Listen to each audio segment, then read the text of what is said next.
আমার চ্যানেলে তোমাদের সকলকে স্বাগত।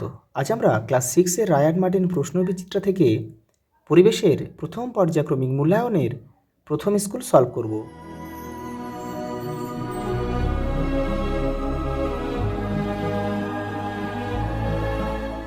প্রথম প্রশ্ন দেখো, কুইনাইন পাওয়া যায় সিংকোনা থেকে।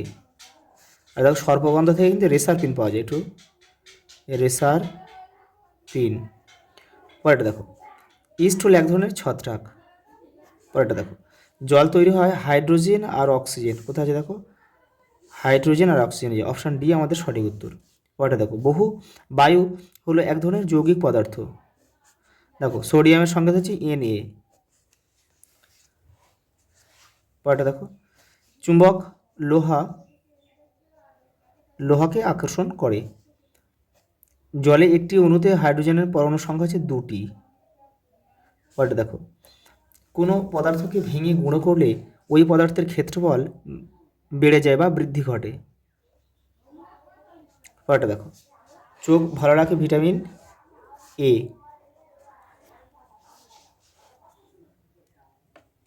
শ্বাস ছাড়ার সময় আমরা CO2 অর্থাৎ কার্বন ডাইঅক্সাইড গ্যাস ত্যাগ করি। রজন পাওয়া যায় পাইন গাছ থেকে।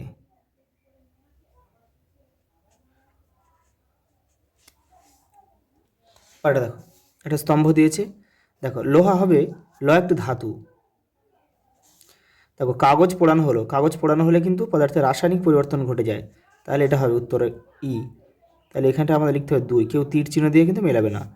দেখো ম্যালাথিয়ন রাসায়নিক কীটনাশক। এরিথ্রোমাইসিন এক ধরনের ওষুধ, এই যে। আর স্বর্ণলতা পরজীবী। পরেরটা দেখো, গম থেকে আটা তৈরি হলো, এটি কী ধরনের পরিবর্তন? এটা কিন্তু ভৌত পরিবর্তন, কারণ এক্ষেত্রে কিন্তু পদার্থের মূল অণুর কোনো গঠনের কোনো কিন্তু পরিবর্তন হয় না।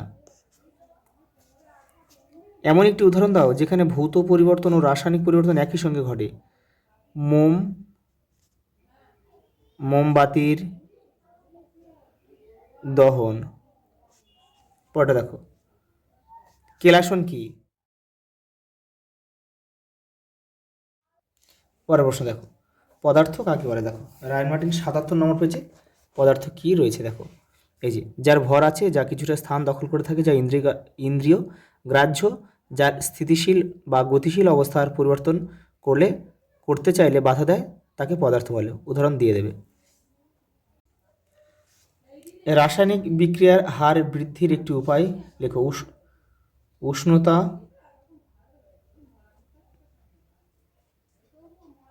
বৃদ্ধি। সামুদ্রিক মাছের যকৃতে কী কী ভিটামিন পাওয়া যায়? ভিটামিন A, ভিটামিন D পাওয়া যায়। পরেরটা দেখো,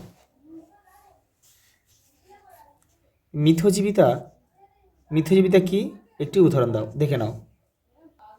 এই দেখো রায়ান মার্টিন 25 নম্বর পেজে রয়েছে। প্রকৃতিতে 2টি বা তার বেশি ভিন্ন প্রজাতিভুক্ত জীব একে অপরের সাহায্যে বসবাস করলে এবং পরস্পর বিনিময়ের মাধ্যমে পুষ্টি পদার্থ সংগ্রহ করলে সেই ঘটনাকে মিথজীবিতা বা সিম্বায়োসিস বলে। উদাহরণ দিতে হবে কিন্তু, যে অ্যাজোলা ও অ্যানাবিনার মিথজীবী সম্পর্ক। পরের প্রশ্ন দেখো, যৌগিক পদার্থ কাকে বলে? উদাহরণ দাও। দেখো রায়ান মার্টিন 82 নম্বর পেজে রয়েছে। 2 বা ততোধিক মৌল নির্দিষ্ট ওজন অনুপাতে পরস্পর রাসায়নিক বিক্রিয়া করে যুক্ত হয়ে যে ভিন্ন ধরনের পদার্থ উৎপন্ন করে তাকে যৌগিক পদার্থ বলে, যেমন জল, কার্বন ডাইঅক্সাইড। পরের প্রশ্ন দেখো, চিহ্ন কাকে বলে? পটাশিয়ামের চিহ্ন কি? এই দেখো চিহ্ন। কোনো মৌলিক পদার্থের নাম যার সাহায্যে সংক্ষেপে প্রকাশ করা হয় তাকে চিহ্ন বলে। তুমি আলাদা আবার এভাবে লিখতে পারো যে মৌলের একটি পরমাণুকে সংক্ষেপে যে ইংরেজি বর্ণমালার সাহায্যে প্রকাশ করা হয় তাকে চিহ্ন বলে। যে কোনো একটা লিখলেই হবে। দেখো পটাশিয়ামের চিহ্ন কি? কে। রাসায়নিক পরিবর্তন কি?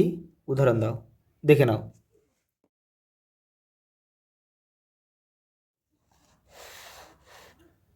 পরেরটা দিয়েছে দেখো, তোমাকে বালি ও লোহার মিশ্রণ দেয়া হলো, তুমি এই দুটি উপাদানকে পৃথক করবে কিভাবে দেখে নাও। এই যে এখান থেকে তোমরা লিখবে যে বালি আর লোহা চুরির মিশ্রণ, এখানে চিনি রয়েছে, চিনিটা বাদ দেবে। দেখো লাস্ট প্রশ্ন দিয়েছে ধাতু কাকে বলে, একটি তরল ধাতুর নাম লেখো। আগে দেখো ধাতুটা কাকে বলে দেখে নাও। এই যে দেখো, এই যে যেসব মৌলিক পদার্থ সাধারণ অবস্থায় কঠিন, ভারী, উজ্জ্বল ও চকচকে, নমনীয় ও প্রসারণশীল এবং যা তাপ ও তড়িতের পরিবাহী হয় তাদের ধাতু বলে, যেমন লোহা, তামা, সোনা, রূপো ইত্যাদি। দেখো লাস্ট প্রশ্ন কী দিয়েছে দেখো, একটি তরল ধাতুর নাম লেখো। পারদ, পারদ, সরি পারদ। আজ এই পর্যন্ত, দেখা হবে পরের ভিডিওতে।